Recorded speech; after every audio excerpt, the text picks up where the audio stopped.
Hello दोस्तों, स्वागत है आप लोगों का मैथ्स प्लेटफॉर्म पर। मैं अजय कुमार आप लोगों का बहुत बहुत स्वागत करता हूं हमारे इस यूट्यूब चैनल पर। तो दोस्तों, कल हम लोगों ने पढ़ा था परसेंटेज का पार्ट 5 और आज हम लोग पढ़ने वाले हैं परसेंटेज का पार्ट 6। मुझे पूरी उम्मीद है कि परसेंटेज का पार्ट 5 आप लोगों को अच्छे से समझ में आया होगा। ठीक है, और अगर नहीं समझ में आया है तो प्लेलिस्ट में जाके बेसिक टू हाई लेवल नाम की प्लेलिस्ट में जाके वहाँ पे वापस वीडियो को आप देख सकते हैं, वहाँ से बात को पूरी क्लियर कर सकते हैं। ठीक है, तो बढ़ते हैं दोस्तों। आज हम लोग सीखेंगे पार्ट 6। चलिए दोस्तों, स्टार्ट करते हैं आज का अपना ये वीडियो। तो दोस्तों, आज का पहला जो प्रश्न है, पहला जो क्वेश्चन है वो यहाँ से हम देखेंगे, समझेंगे। क्वेश्चन है दोस्तों, एक वस्तु का प्रारंभिक मूल्य, एक वस्तु का प्रारंभिक मूल्य, एक वस्तु का प्रारंभिक मूल्य दोस्तों वो है 4,000 रुपये। कितना है दोस्तों? 4,000 रुपये है। यदि इसमें पहले यदि इसमें पहले इसमें पहले 40% की वृद्धि 40% की वृद्धि तथा बाद में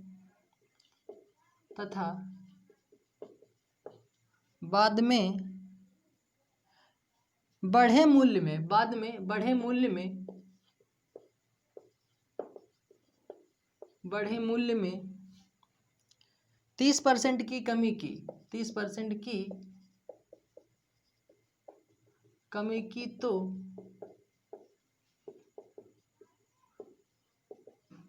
अंतिम मूल्य होगा।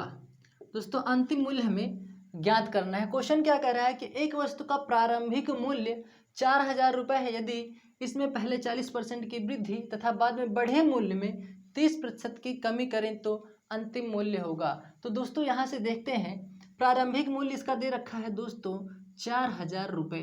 क्या कह रहा है कि 30% की वृद्धि, तो 100 पर 30% की वृद्धि दोस्तों कहाँ पे पहुँचे? 130 पे। फिर क्या कह रहा है कि बढ़े मूल्य में, बाद में बढ़े मूल्य में 30% की कमी, तो दोस्तों 100 से 30% की कमी कहाँ पे पहुँचे? 70 पे। अब क्या होगा? इसका अंतिम मूल्य हमें यहाँ से ज्ञात करना है। क्या दोस्तों? अंतिम मूल्य यहाँ से हमें ज्ञात करना है। अब क्या करेंगे? यहाँ से 0 से 0 ये कैंसिल हो जाएगा, ये 0 से ये 0 कैंसिल होगा, ये 0 से ये 0 ये क्या हो जाएगा?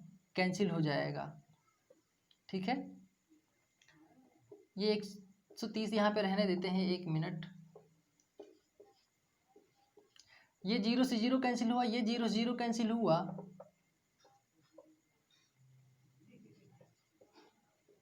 ये 0 से 0 इसको हम कैंसिल कर दिए। 2 0 यहाँ से कटा, 2 0 यहाँ से कटा।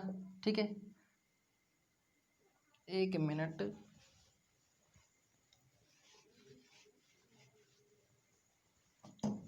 यहाँ पे बोला ये 4,000, 100 पर 30% की वृद्धि 130 पर, 100 से 30% कमी 70 पर। ठीक है, तो 0 से 0, 0 से 0 यहाँ से कैंसिल हुआ, 1 0 से 0 यहाँ पे ये कैंसिल हो गया। ठीक है, अब क्या होगा? ये होगा 93 91, 91 गुणे 40 कर दो, कितना होगा दोस्तों? ये होगा 4 का नम 4, 4 9 36। ठीक है, तो जो उसका अंतिम मूल्य होगा दोस्तों वो होगा 3,640। तो उम्मीद करता हूँ कि ये चीज़ समझ में आप लोगों को आया होगा। दोस्तों, अगर इस टाइप का क्वेश्चन बने ना दोस्तों, प्रारंभिक मूल्य और अंतिम मूल्य पे, तो आप लोगों को क्या करना है? अगर प्रारंभिक मूल्य पूछा है तो अंतिम मूल्य पूछा है तो दोस्तों अंतिम मूल्य इक्वल के उस साइड रखो, प्रारंभिक मूल्य ऐसे लिखो। फिर जितना कमी या वृद्धि कर रहा है उसको इस टाइप में लिखने के बाद आप लोग अपने अंतिम मूल्य को यहाँ से फाइंड आउट कर सकते हैं। जैसा कि मैंने यहाँ पे किया, 400, 30% की वृद्धि 100 पे, 30% की वृद्धि 130 पे, फिर बाद में बढ़े मूल्य में 100 पे 30% की वृद्धि 70 पे। ठीक है, तो क्या किए? 0 से 0 कैंसिल किए, 0 से 0 कैंसिल किए, 1 0 1 0 यहाँ से कैंसिल आउट किए, 2 0 यहाँ पे कैंसिल आउट हुआ। 93 91 में 40 से गुणा किए तो कितना है दोस्तों? 3,640। तो उम्मीद करता हूँ बात समझ में आई होगी। तो बढ़ते हैं हम लोग अपने अगले क्वेश्चन की तरफ। स्क्रीनशॉट ले लीजिए। यहाँ से अगला क्वेश्चन क्या है दोस्तों वो यहाँ से देखते हैं, समझते हैं। दोस्तों, अगला क्वेश्चन जो है वो वेरी वेरी इंपॉर्टेंट क्वेश्चन है, उसको ध्यान से समझिएगा। ठीक है, तो यहाँ से उसको हम समझते हैं, देखते हैं कि जो अगला क्वेश्चन होगा वो क्या होगा। अगला क्वेश्चन है दोस्तों, एक वस्तु के मूल्य में, एक वस्तु के मूल्य में R% की वृद्धि, कितना दोस्तों, R% की वृद्धि की गई तथा बाद में वृद्धि की गई तथा बाद में R% की कमी की गई, R% की कमी की गई, R% की कमी की गई यदि इसका अंतिम मूल्य, यदि इसका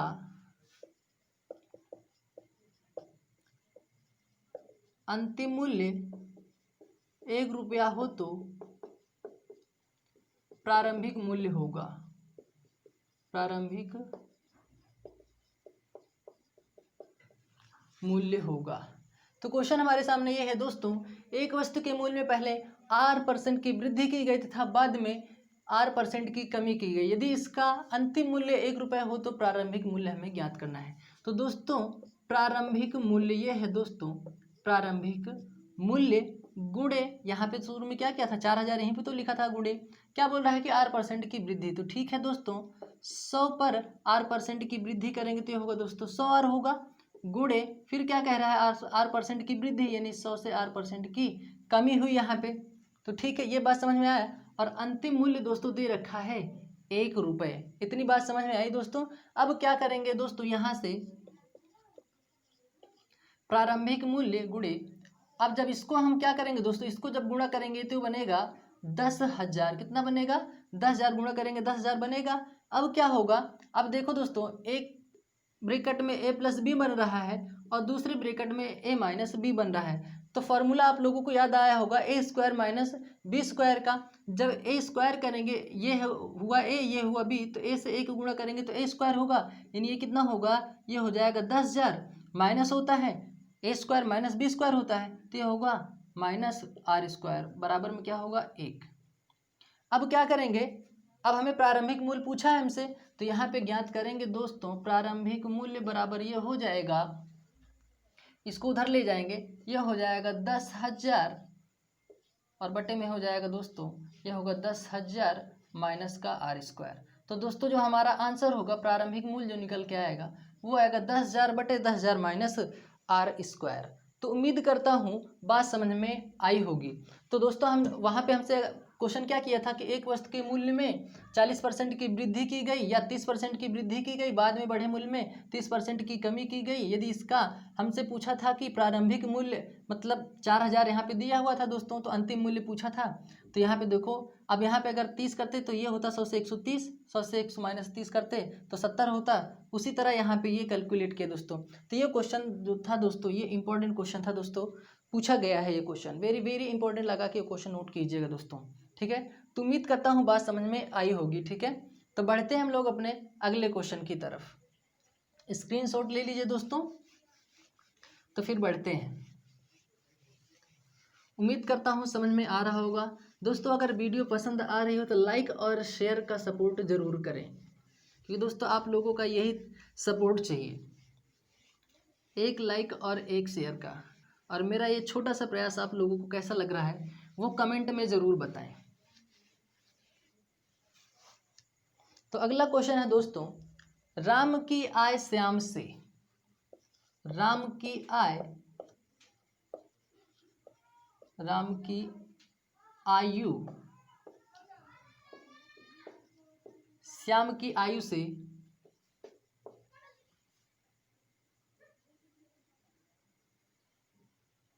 25% कम है।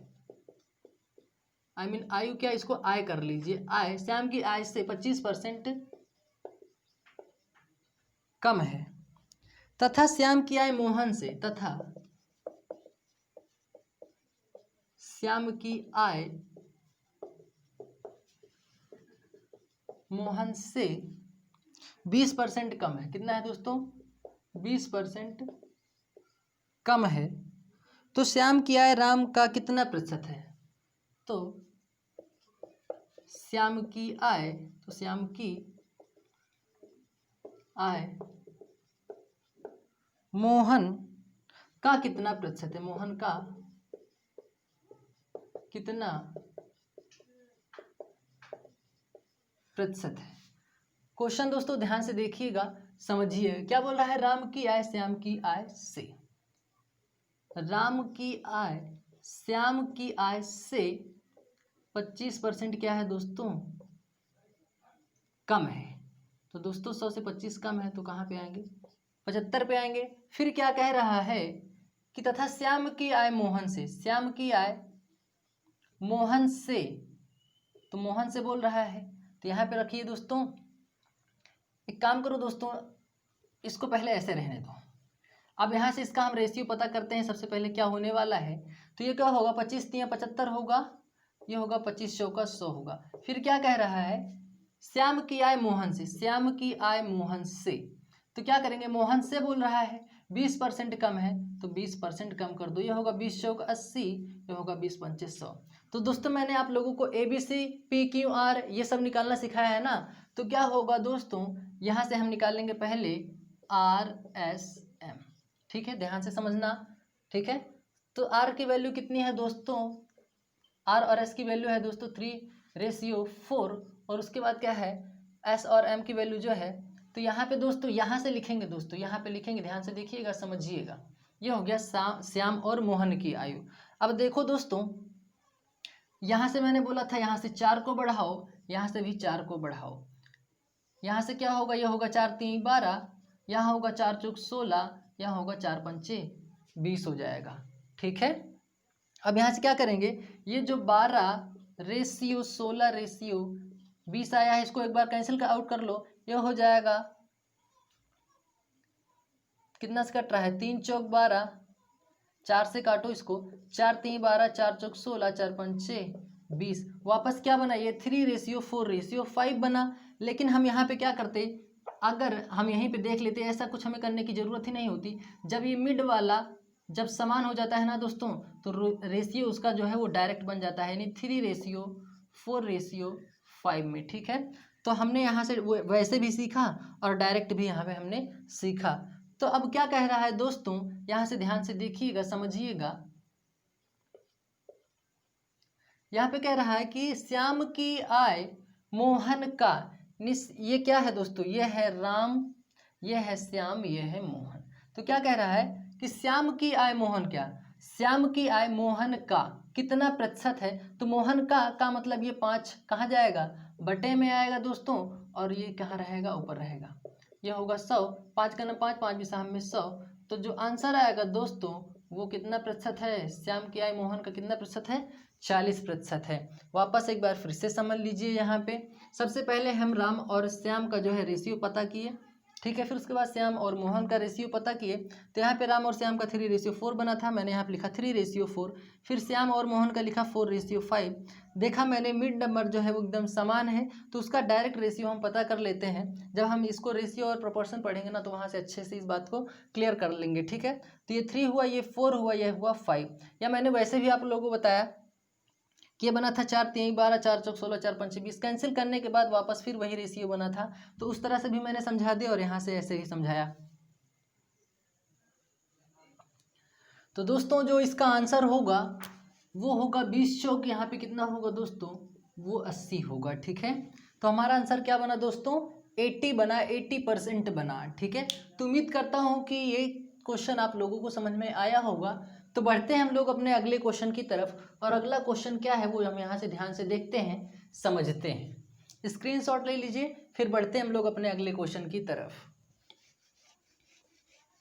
अगला क्वेश्चन क्या है दोस्तों, वो यहाँ से हम देखते हैं, समझते हैं, ठीक है।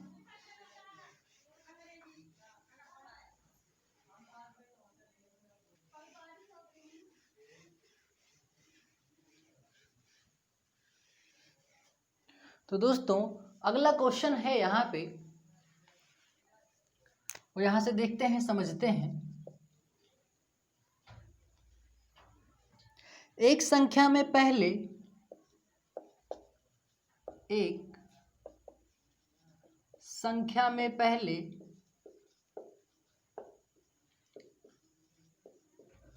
40% की वृद्धि तथा बाद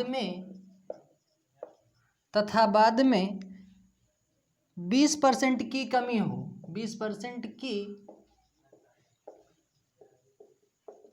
कमी हो तो उस संख्या में कितने प्रतिशत की, तो उस संख्या में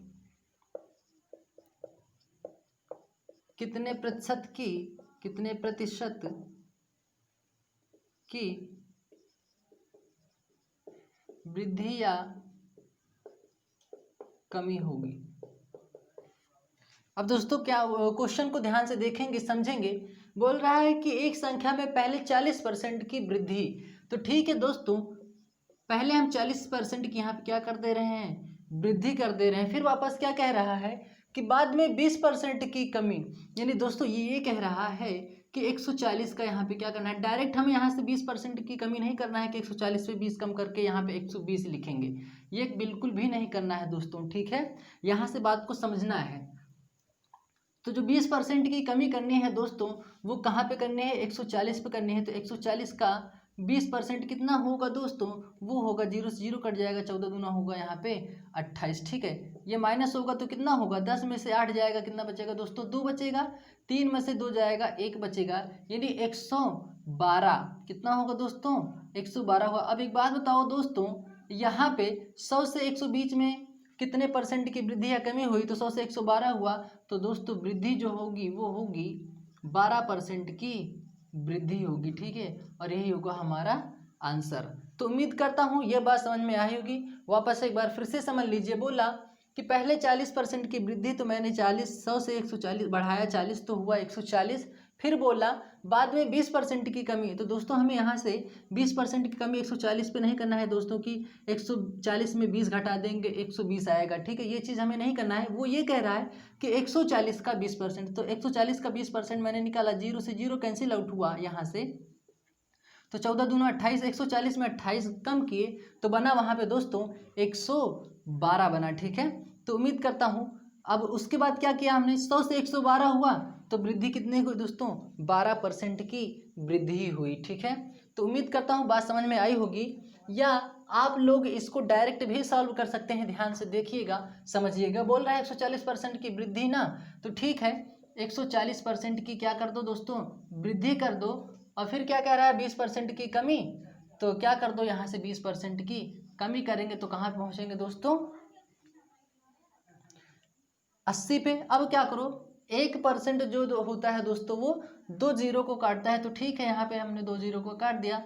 अब 14 को 8 से गुणा करेंगे, ये होगा 8 चौक 32, 8 का नाम 8 3 11।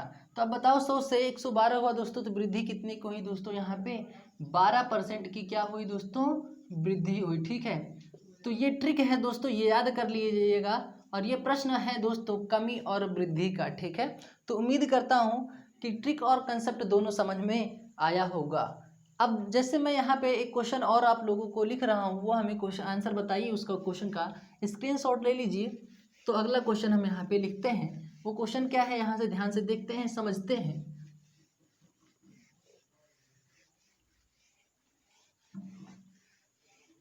उम्मीद करता हूँ ये ट्रिक आप लोगों को बेहद पसंद आई होगी, क्योंकि यहाँ से हम दोस्तों डायरेक्ट आंसर को फाइंड आउट कर सकते हैं। तो अगला क्वेश्चन हमारा क्या है, एक आयत की लंबाई में, एक आयत की लंबाई में, एक आयत की लंबाई में 30% की वृद्धि करें तथा 30% की वृद्धि करें तथा चौड़ाई में 30% की कमी करें, तथा चौड़ाई में 30% की कमी करें, ठीक है, कमी करें, तो क्षेत्रफल में कितने परसेंट की, तो क्षेत्रफल में, तो क्षेत्रफल में कितने प्रतिशत की, कितने प्रतिशत की वृद्धि या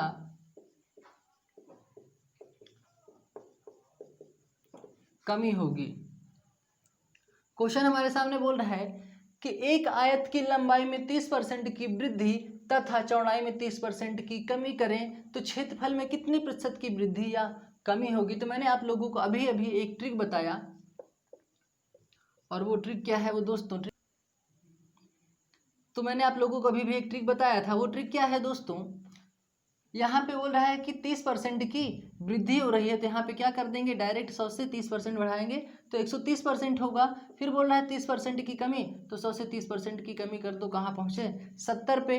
अब ये होगा 0 से 0 कैंसिल आउट हो जाएगा, ये होगा 63, 91 होगा, 7 तियाँ 21, 7 के नाम 7 2 9, कितना हुआ दोस्तों, 7 तियाँ 21, 7 का नाम 7 2 9 हुआ।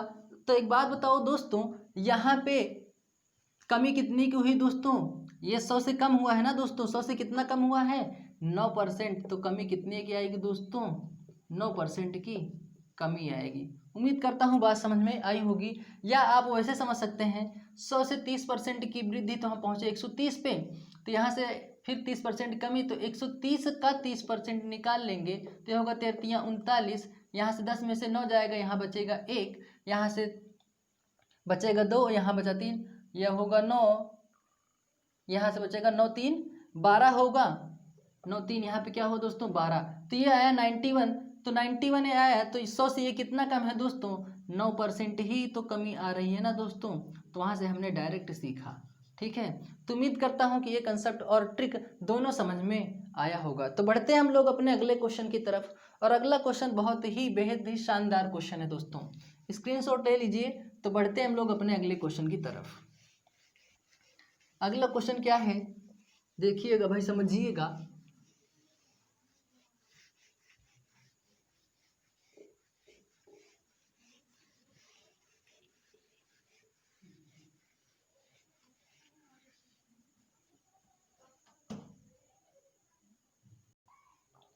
तो दोस्तों अगला क्वेश्चन ये है, यहाँ से हम देखते हैं, और वो क्वेश्चन क्या है, इंपॉर्टेंट क्वेश्चन लगा के नोट करिएगा दोस्तों।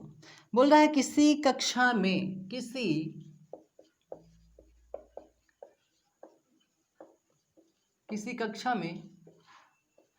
80% विद्यार्थी हिंदी में पास हुए, 80% विद्यार्थी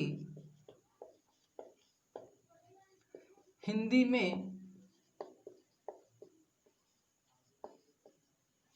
में पास हुए तथा 85% गणित में पास हुए, तथा 85%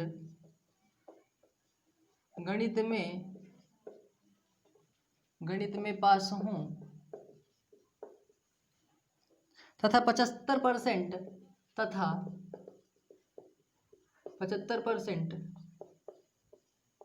दोनों में पास हों,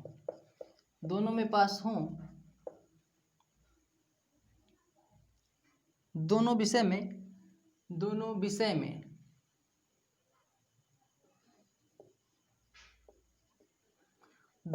में पास हुए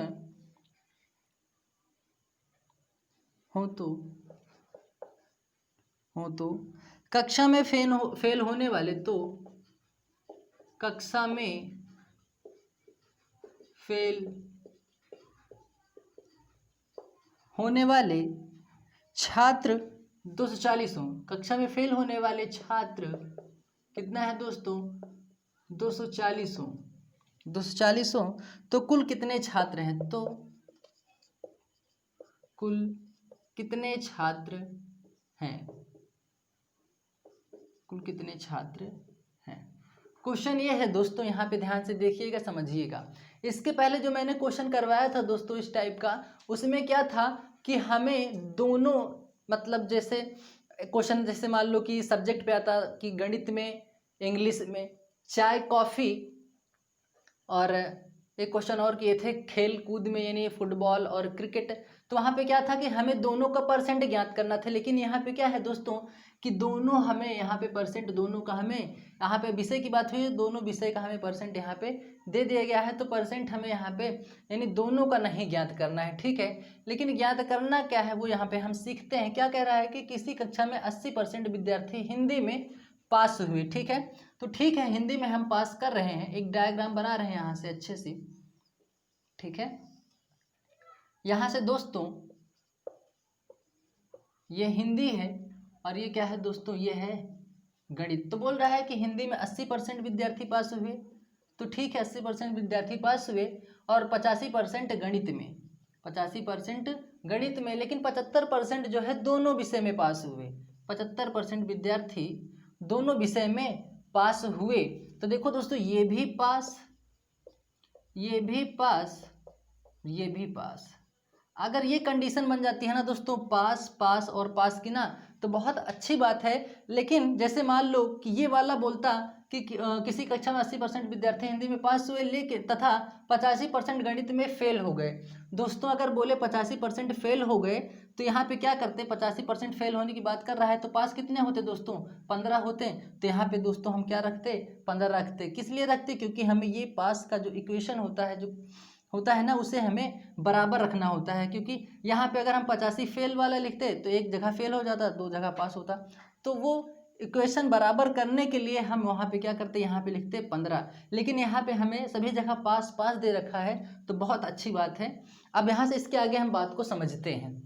अब एक काम करो दोस्तों, कि ये जो 75 आया है ना दोस्तों, वो हिंदी में भी जुड़ रहा है और ये 75 जो है वो गणित में भी जुड़ रहा है। तो एक काम करते हैं, सबसे पहले हिंदी और गणित को जोड़ते हैं। हिंदी प्लस गणित को हम जोड़ेंगे, कितना होगा 80 प्लस 85, एडिशन करेंगे, जोड़ेंगे तो कितना होगा दोस्तों 8 8 16, 165% जो होगा वो तो होगा दोनों में। यानी ये हिंदी का और गणित का ये अकेले अकेले है। लेकिन ये जो 75 है ना, ये दो बार जुड़ रहा है दोस्तों, एक हिंदी में जुड़ रहा है और एक गणित में जुड़ रहा है। काम करो, इस 75 को एक बार घटा लो, एक बार क्या कर लो, ये याद रखना है दोस्तों कि ये पास का कंडीशन है। ठीक है, ये पास होने वाले का कंडीशन है। ठीक है, तो 165 में 75 घटाएंगे दोस्तों, तो पास होने की संख्या कितनी आएगी दोस्तों, यहाँ पे ये आएगा 5 में से 5 जाएगा 0, ये हो जाएगा 9 7 16 हो जाएगा। यानी जो पास होने वाले पास होने वाले विद्यार्थी कितने हैं दोस्तों 90%। तो फेल होने वाले कितने होंगे यहाँ पे, तो फेल होने वाले होंगे दोस्तों यहाँ पे 10%। ठीक है, अब यहाँ से बात को ध्यान से देखिएगा, समझिएगा, सुनिएगा। तो यहाँ पे क्या कह रहा है, पास हो तो कक्षा में फेल होने वाले छात्र।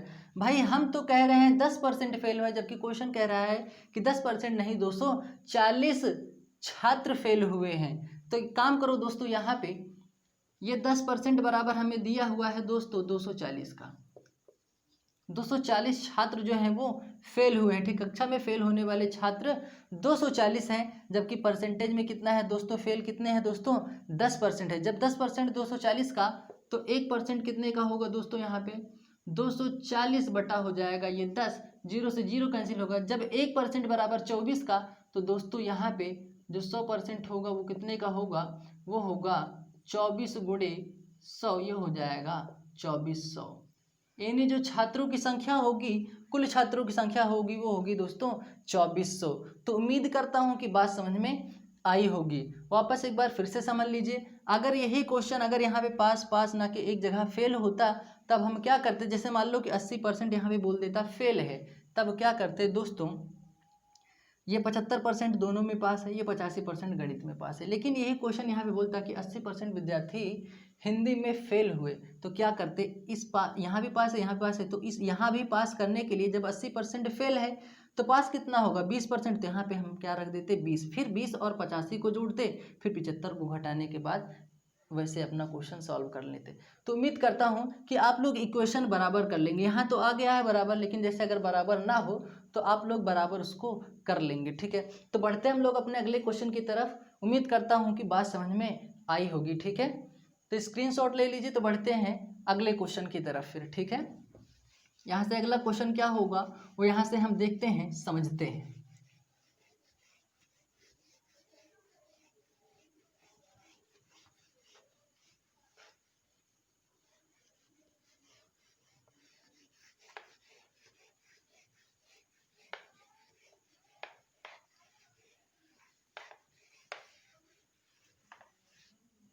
अगला क्वेश्चन क्या है वो देखते हैं। किसी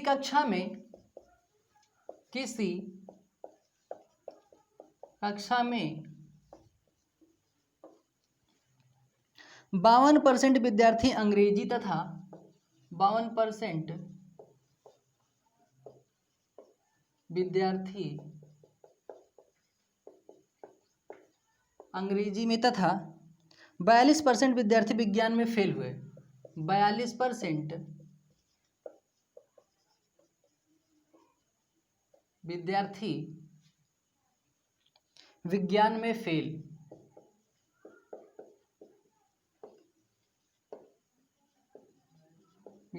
हुए तथा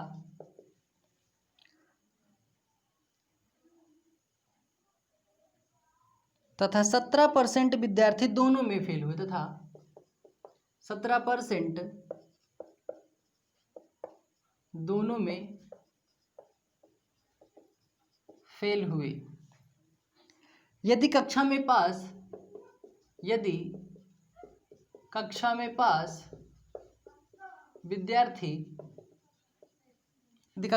विद्यार्थी 690 हैं, कितना है दोस्तों 690 हैं, तो कुल विद्यार्थी होंगे,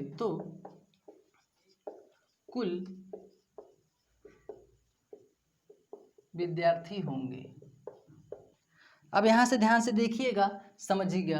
अब यहाँ पे क्या बोल रहा है कि किसी कक्षा में 52% विद्यार्थी अंग्रेजी में क्या हुए हैं दोस्तों, फेल हुए हैं। तो ठीक है, एक डायग्राम बनाते हैं यहाँ से अच्छा सा। ये क्या कह रहा है, अंग्रेजी, और ये है दोस्तों विज्ञान। क्या है, विज्ञान। अंग्रेजी में क्या हुआ है दोस्तों, 52% विद्यार्थी अंग्रेजी में फेल हुए हैं। चलिए ठीक है, 42% विद्यार्थी विज्ञान में फेल हुए हैं। ठीक है, 42% विद्यार्थी हम विज्ञान में भी फेल कर रहे हैं। ठीक है, अब क्या बोल रहा है कि 17% विद्यार्थी दोनों में फेल हुए, तो 17% विद्यार्थी जो है वो दोनों में फेल हुए। अब देखो दोस्तों, फेल फेल फेल इक्वेशन बराबर हुई कि नहीं हुई। तो अब हमें क्या करना है कि अंग्रेजी और विज्ञान को क्या कर लेंगे दोस्तों, उसको हम जोड़ लेंगे, यानी इंग्लिश और साइंस को क्या कर लेंगे, हम जोड़ लेंगे। तो हो जाएगा दोस्तों 2 2 4 5 4 9 हो जाएगा ये, यानी 94% जो है विद्यार्थी वो तो फेल हुए हैं। तो पास कितने होंगे दोस्तों, यहाँ पे पास होंगे 6%। ठीक है, यहाँ पे पास कितने होंगे दोस्तों, वो होंगे 6%। एक मिनट, यहाँ से दोस्तों देखो, फेल कितने हो दोस्तों, 94%। लेकिन देखो दोस्तों, ये जो है अंग्रेजी में 17%, मतलब ये 17 जो है वो अंग्रेजी में भी जुड़ा हुआ है, और ये 17% जो है वो इस विज्ञान में भी जुड़ा हुआ है। तो हम क्या करेंगे, इस 17 को एक बार क्या कर लेंगे, माइनस कर लेंगे। ठीक है, एक मिनट, यहाँ पे 42 है, हाँ ठीक है, इसको जोड़े 94। अब इसको हम माइनस करेंगे, क्या करेंगे, माइनस करेंगे, तो जो टोटल फेल परसेंट आएगा वो 7 7 14 हो जाएगा, 8 में से एक जाएगा 77। तो ये 77% जो विद्यार्थी हैं ना दोस्तों, वो फेल हैं, टोटल फेल हैं। तो पास कितने होंगे दोस्तों, ये 77% फेल हैं, तो पास कितने होंगे, 23% पास होंगे। भाई हम तो कह रहे हैं 23% पास हैं, लेकिन क्वेश्चन कह रहा है कि नहीं, 690 विद्यार्थी जो हैं वो पास हैं। तो ठीक है, 23% बराबर कितना, 23% कितना है दोस्तों, 690 का है, तो 1% होगा दोस्तों यहाँ पे 690/23। इसको 3 से काटो, 3 3 9, ये बनेगा 30। जब 1% 30 का, तो 100% कितने का बनेगा दोस्तों, यहाँ पे 100% बनेगा 100 × 3, 30 का। तो ये होगा दोस्तों 3000। तो दोस्तों उस कक्षा में जो विद्यार्थी होंगे टोटल, वो होंगे 3000। ठीक है, वापस एक बार फिर से समझ लीजिए। अंग्रेजी में जो फेल हुए थे दोस्तों 52%, विज्ञान में 42% फेल हुए थे, दोनों में 17% फेल हुए। तो फेल फेल फेल, जब फेल फेल, यहाँ पे देखो इक्वेशन बराबर होगी, तो हमें तो कुछ करने की जरूरत यहाँ पे है ही नहीं। तो अंग्रेजी और विज्ञान को पहले हम लोगों ने जोड़ा तो 94% आया, लेकिन ये जो 17% था वो अंग्रेजी में भी जुड़ रहा था और विज्ञान में भी जुड़ रहा था। तो हम क्या किए कि एक बार 17 को हम माइनस कर दिए, तो फेल का टोटल जो परसेंट आया वो 77% आया। तो फेल जब 77% हुए तो पास कितने हुए दोस्तों, वो 23%। और 23% जो है हमें मान दे रखा है कि हम तो कह रहे थे भाई 23%, लेकिन क्वेश्चन कह रहा है 690 जो है विद्यार्थी पास हुए हैं। तो 23% 990 का 690 का, तो 1% 690/23 कैंसिल आउट किए 30, यानी 1% जब 30 का तो 100% कितने का हो दोस्तों, 3000 का होगा। तो टोटल विद्यार्थी होंगे कक्षा में दोस्तों 3000। तो उम्मीद करता हूँ बात समझ में आई होगी। ये यहाँ से ये बात क्लियर हो गई होगी, स्क्रीनशॉट ले लीजिए। तो चलते हैं हम लोग अपने अगले क्वेश्चन की तरफ, और अगला क्वेश्चन हमारा क्या है वो यहाँ से ध्यान से देखेंगे समझेंगे।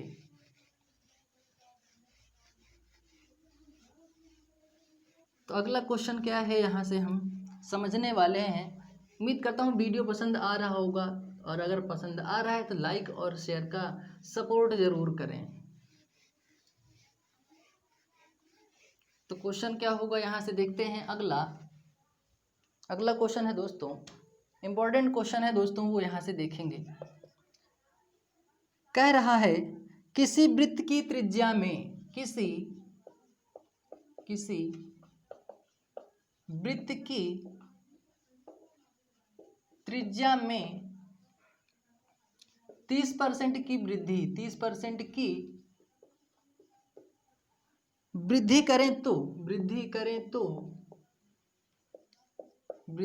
तो क्षेत्रफल में कितने परसेंट की वृद्धि होगी।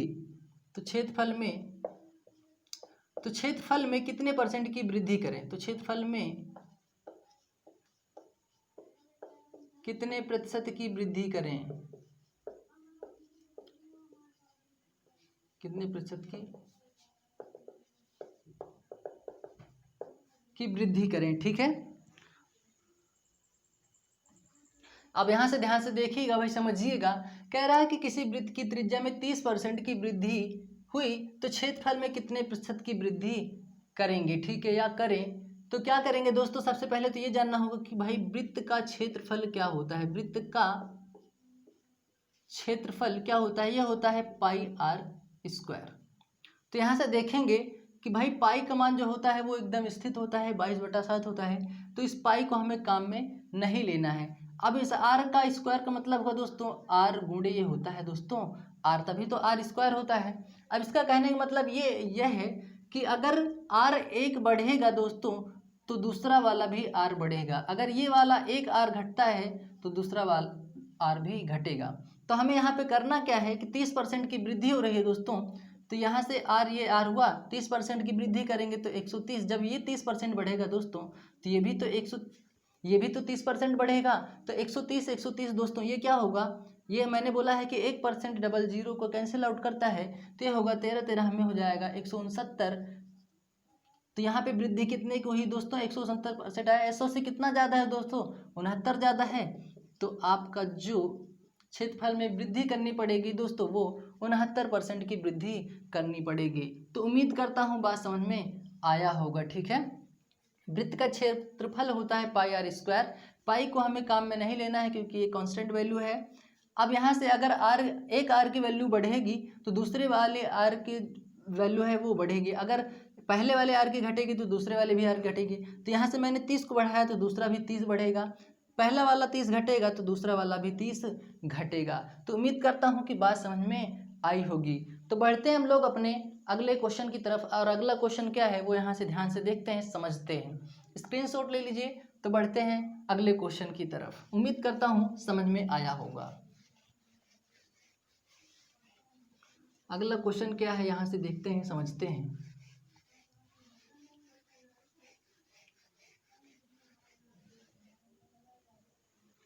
एक संख्या में, क्वेश्चन क्या है दोस्तों, एक संख्या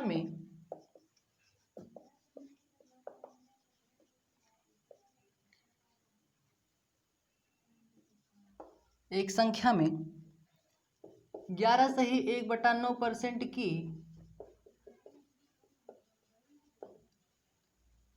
वृद्धि तथा बाद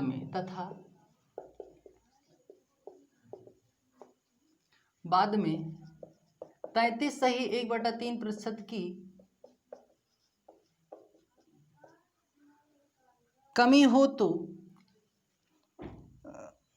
कमी करें तो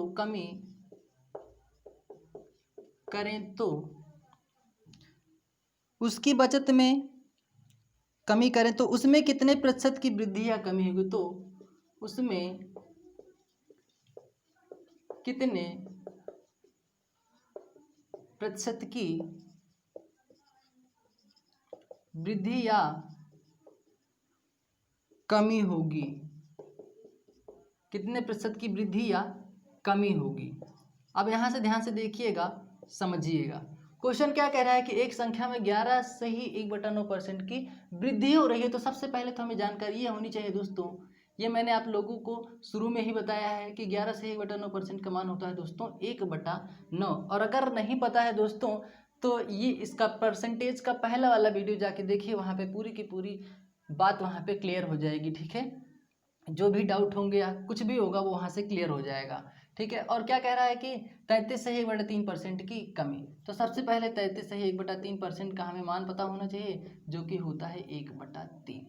अब देखो दोस्तों, अब यहाँ पे क्या करना है कि वृद्धि हो रही है, तो दोस्तों 9 से 1 पे वृद्धि होगी तो कितना होगा दोस्तों, 9 से जब 1 की वृद्धि होगी तो पहुँचेंगे कहाँ पे दोस्तों, 10 पे पहुँचेंगे। और यहाँ से कह रहा है कि यहाँ पे 33 से ही 1/3% की कमी हो रही है, तो 3 से 1 कमी करने के बाद कहाँ पहुँचेंगे दोस्तों, ये पहुँचेंगे यहाँ पे हम 2 पे। अब यहाँ से ध्यान से देखिएगा, समझिएगा। रिजल्ट तो हमारा आना चाहिए था दोस्तों ये, लेकिन रिजल्ट आ गया हमारा ये। तो यहाँ पे क्या हुआ, ये हुआ, इसको मल्टीप्लाई कर दो, ये हो जाएगा 9 3 27, ये हो जाएगा 10 दूना 20। तो दोस्तों त्रुटि यहाँ पे हुई कितने की, यहाँ पे त्रुटि हुई 7 की। कितने पे, 27 पे हुई।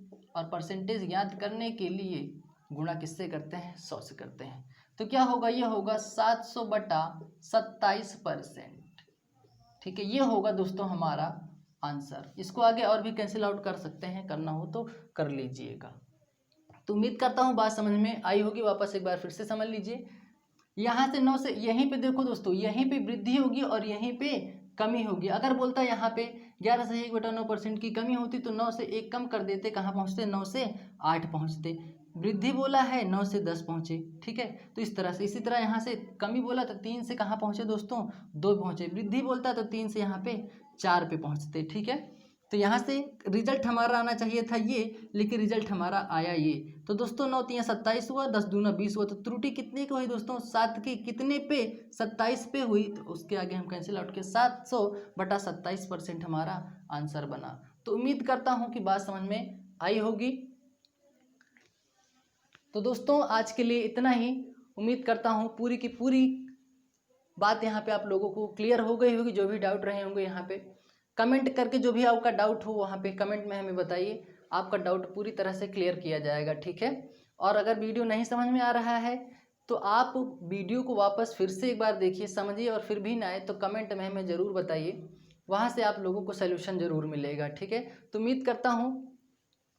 और हाँ दोस्तों, एक लाइक और एक शेयर का सपोर्ट जरूर करें दोस्तों। और यही सपोर्ट दोस्तों आपका हमें मोटिवेट करता है कुछ आप लोगों के लिए और अच्छा बेहतर करने के लिए। ठीक है, तो उम्मीद करता हूँ कि आप लोग एक लाइक और एक शेयर का सपोर्ट ज़रूर करेंगे। तो ठीक है दोस्तों, मिलते हैं अगले वीडियो में, तब तक के लिए थैंक यू। जय हिंद।